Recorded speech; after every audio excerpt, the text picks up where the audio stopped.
In this video, I'm going to be breaking down how to create killer cold email campaigns that stack your calendar with sales calls. For context, this is our own KPI tracking dashboard. You can see we've booked 16 calls so far this month, 33% call booking rate, 19% positive replies, and there's still a week of the month left to go. This is the exact process we use for our clients as well. And in this video, I'm going to break it down A to Z. Let's get into it.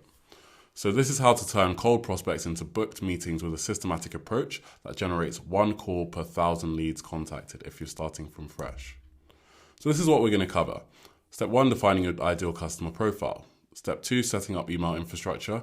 3, building out your prospect list. 4, crafting your email sequence. 5, writing compelling subject lines. 6, how to perfect your email copy. 7, launching and monitoring. 8, multi-channel follow-up. 9, avoiding spam and maintaining deliverability.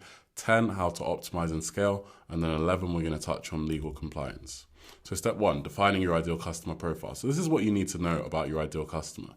What's the typical size of the company, right? What industry or vertical are they in? What's the geographic location? And then you have additional things like what tech stack do they use, right? Are there any key triggers that typically indicate that they're in prime buying position for your solution? So that might be a new marketing director, etc. More than any of this, what you really want to know is what pain points and challenges are they facing that you can solve. So in terms of action steps, what you want to do is create a detailed buyer persona based on all of these things. You can use ChatGPT or Claude to brainstorm a bunch of relevant job titles, and you probably have a list already from the people that you've sold to. Research common industry challenges, and on top of this, go back through all of your sales calls and ideally, if possible, interview all of your clients. So go to all of your clients and say to them, hey, I'm looking to do a really quick 5-minute interview if that's cool with you. I really just want to dig into what the reasons are that you bought from us. Get on that call with them and ask them, why did you buy from us? And from there, map those problems to your solution. From there, it's about crafting your offer in a way that's actually going to be attractive on outbound. So the foundation of outbound success is all effective offers must do one of 3 things, right? That's make money, or save time. Hey, so real quick, if you run a US-based B2B marketing or PR agency, you're doing over 100K a month, and you're looking to add 8 to 15 qualified sales calls to your calendar every single month, completely done for you, click the link in the description below. It will take you to a page where you can find out more about what we do. And if you're interested, you can book a call directly with me to see if we're a good fit. Let's get back to the video. Okay, all attractive B2B offers are going to do one of these 3 things. But beyond that, there are 2 main types of offers, right? We have demand capture and we have demand generation. So demand capture is things like we do web design or we do accounting services, right? Whereas demand generation is things like selling lead gen or things like we help SaaS companies reduce customer acquisition costs by 40%, right? Now, the thing about demand capture is only 3 to 5% of the market is ever going to be in the market for your solution at any one time. And so what you need to do is craft your offer in such a way that it appeals to those people who might not be seeking what you do. This is the real reason why selling things like lead generation, even paid ads is much easier typically than selling things like branding and web design. The other thing about demand generation is it works effectively at scale because you're addressing pain points that all of your customers face, and you're going to get a higher response as a result. So in terms of how to transform your offer, so if you have a demand generation offer, a demand capture offer rather, and you're trying to turn that into a demand generation offer, this is what you want to do.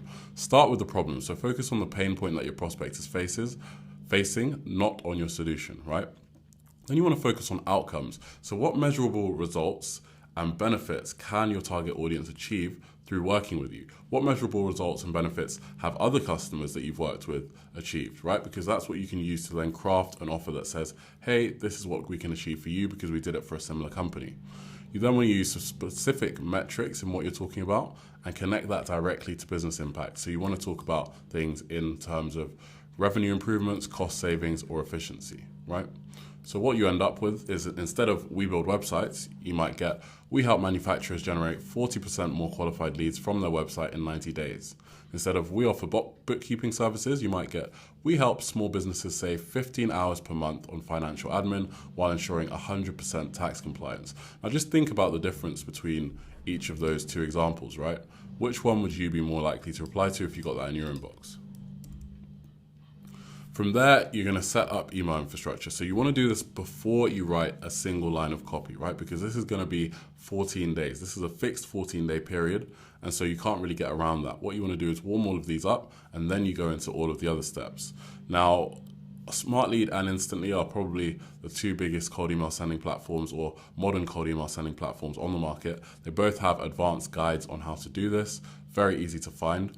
But essentially, the long and the short of it is you have a couple of options when it comes to domains and email accounts. So option one is you put 3 accounts on each domain and you send 15 cold emails per day per account.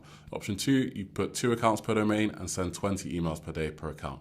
Now look, these are not by any means hard and fast rules. These are just what we like to stick to be conservative and to be cautious, right? You want to buy professional domains, and typically this is going to be lookalike domains to your current domain. So our, domain is leveragedoutbound.io, right? So what we'll do is get leveragedoutbound.io, but what we'll actually do is get .com domains, because typically .com domains we see have great deliverability. There are other different, top level domains. So that's things like .co, .info, .xyz. There are other ones that have good deliverability as well, but to be on the safe side, especially if you're starting out, you just want to start out with .com. So we'll get try leveragedoutbound.com, get leveragedoutbound.com, leveragedoutboundteam.com, right? Make sure that you're not using anything like, your name at gmail.com, because those are personal email accounts, and there are different deliverability requirements. From there, you want to configure DKIM, DMARC, and SPF, and make sure all of the backend is set up. Now, if you're using a reseller or you're setting up directly through Instantly or Smart Lead, all of this is taken care of for you. In terms of warm-up strategy, what we typically do is match warm-up and cold emails one-to-one, right? So if we're sending 15 cold emails per day in that account, then we'll typically send 15 to 20 warm-up emails. And you want to keep that running the whole time, so you never turn it off. From there, it's about building out your prospect list. So typically for all clients, we're going to start with Apollo.io. Pretty much all prospect databases are going back to LinkedIn, right?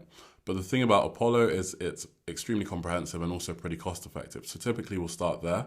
But then you also can scrape leads directly within clay.com. And because we use Clay for a lot of our data enrichment, that is another option that we sometimes use. And then if you're doing local lead gen, there are going to be other tools, right? There are going to be things like Serpa API, things like Outscraper, things like D7 Lead Finder. And what these tools do is they scrape Google Maps. So essentially you'll be able to get a comprehensive list of local businesses, which might not always appear on LinkedIn or in LinkedIn databases. You also have SalesNav as an additional option. So data points that you want, full name, what their job title is, the company name and size, verified email address. And so in terms of email verification, typically we use Clay for that. And that's why I haven't mentioned any verification tools here, because what we're doing is we're calling APIs within Clay.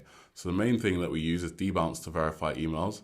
We use another tool called bounceban. And the reason for that is a lot of the time when you verify emails, you get some where essentially the email verifier is unsure, and we call those catch-all emails.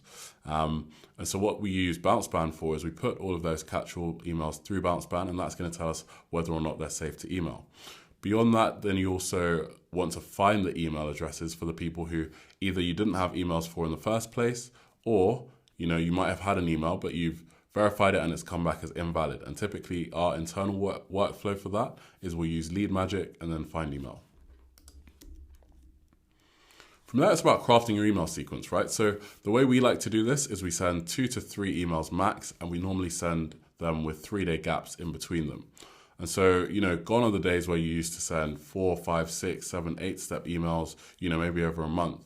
What we find is much more effective now is to do something called TAM mapping. So we'll map the TAM, which is the total addressable market, and that tells us the number of leads that we have to potentially reach out to. And then we typically say that, every 2 to 3 months you can hit someone up, particularly if you're using a new offer or a new social proof, or you've changed the angle or something like that.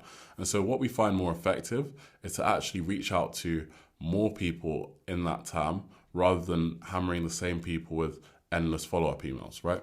So these are just a few examples of what you can do in those 3 emails, but really you can, rotate the order, you can switch it up. This is just to give some inspiration. So email 1 might be the direct value prop, right? So you lead with value, tell them exactly who you are and what you do. Soft ask, so, typically we're not including a calendar link in there. We're not trying to push for a call directly in that first email. But what's important is a personalized opening so that you show that you've done your homework, you actually understand who they are. Super clear value prop, right? Don't waste words here, because people these days are just skimming through emails. They really don't have the time to be reading through, 150, 200 word emails unless, you've specifically tested that and it's performing better than shorter emails. Now, I said don't include your calendar link. In certain specific cases, we actually do now, right? And that's where our client has a really great offer. And typically, that's going to be the only case where we're including the calendar link. So it is something that we've actually started re-experimenting with, and we're finding good results. But for most offers, I'd say 90% of offers, you don't want to include a calendar link in that first email, not least because including links is going to hurt deliverability. Email 2, again, as I said, as an example, you might include a case study, right? So, something that works really well for us, for some of our clients is, hey, I read this additional context, so you insert in there the additional context that you read on them.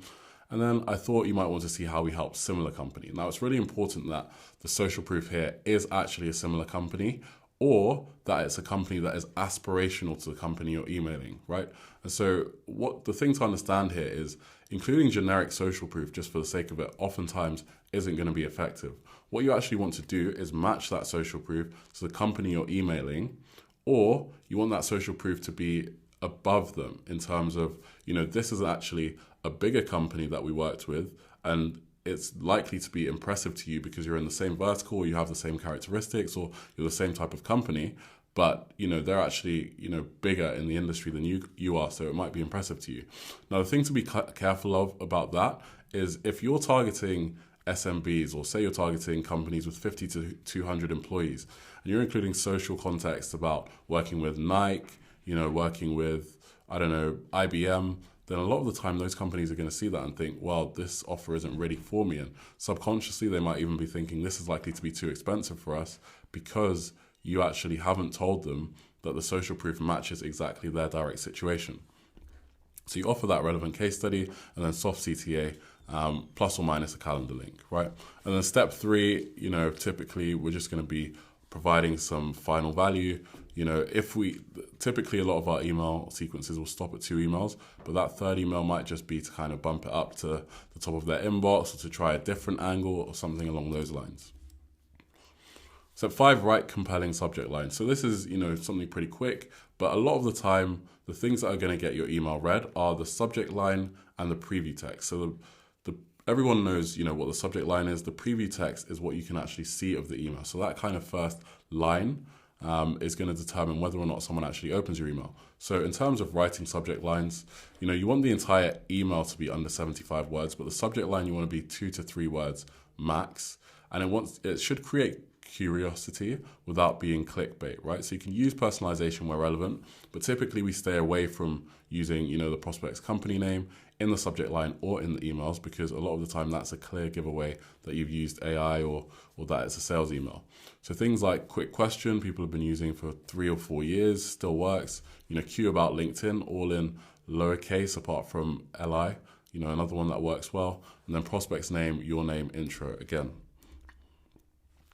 Step 6, perfect your email copy. So that opening line, so that preview text that they're going to see is key to getting the email opened and also key to actually hooking their attention once the email is open. So there are a ton of different things you can do here. Reference recent company news, mention a mutual connection, comment on a LinkedIn post they made, reference their achievements, comment on, a summary of what the company does, etc., etc. In terms of body copy, you want to aim for one main point per email. You don't want to distract your prospects, right?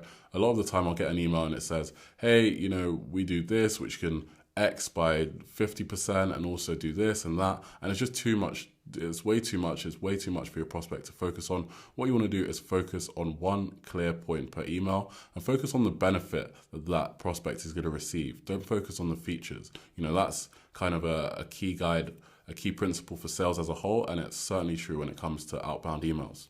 You want to use bullet points for scanning in certain cases. In the vast majority of emails, we actually don't include bullet points whatsoever, and it's just a plain text email. But sometimes where our client has, an offer where it is kind of, easy to differentiate or delineate the different aspects of what they do or the different benefits, then we'll use bullet points. And you want to include social proof, as we touched on previously. In terms of the CTA, you want to keep it soft and low pressure. Including the calendar link, like I said, is something that you can do. Typically we're not, but it's something that we're experimenting again and seeing good results in certain cases. But what you want to do is make it easy to say yes, right? So something like, hey, something like that second email we spoke about. Hey, can I send you over a case study of a company that we helped that is very similar to you? Super easy to say yes. Hey, can we send over, a quick audit that we performed on your current, ad strategy? Again, super easy to say yes. You want to use non-pushy language and just get a yes, because from there, then they're in your pipeline and you can continue to follow them up from there. Step 7, launch and monitor. So we have a pre-launch checklist. So you want to test any links or attachments. I mean, typically we're not including any attachments, but if you have included any links, you want to test those. You want to make sure all of the email addresses are verified and double verified. That's, verifying catch-alls as well. Make sure that your tracking and analytics is set up. And then you want to start with conservative send volumes. So typically, like I said, we're sending 15 to 20 emails per account per day, depending on how many accounts are on the domain. We might start out with 5 and then gradually ramp up to 15. In terms of key metrics, you're looking for a reply rate of 1% per step. So if you send a two-step sequence, you're looking for a 2% overall reply rate. If you send a 3-step sequence, you're looking for a 3% overall reply rate. Positive reply rate should be 15% of all of those replies as a KPI that you're targeting. And then meeting booked rate, you want to target 25% of the positive replies in terms of meeting books. So in terms of a realistic expectation, you might aim for 1 call per 1,000 leads that you contact when you're starting out. Things like open rate, unsubscribe rates, deliverability rates. Deliverability rates doesn't really mean much. What you're looking at is actually the reply rate. If your reply rate is above 1%, you can typically say that you don't have a massive issue with deliverability. Open rates are something that have become less and less reliable over time.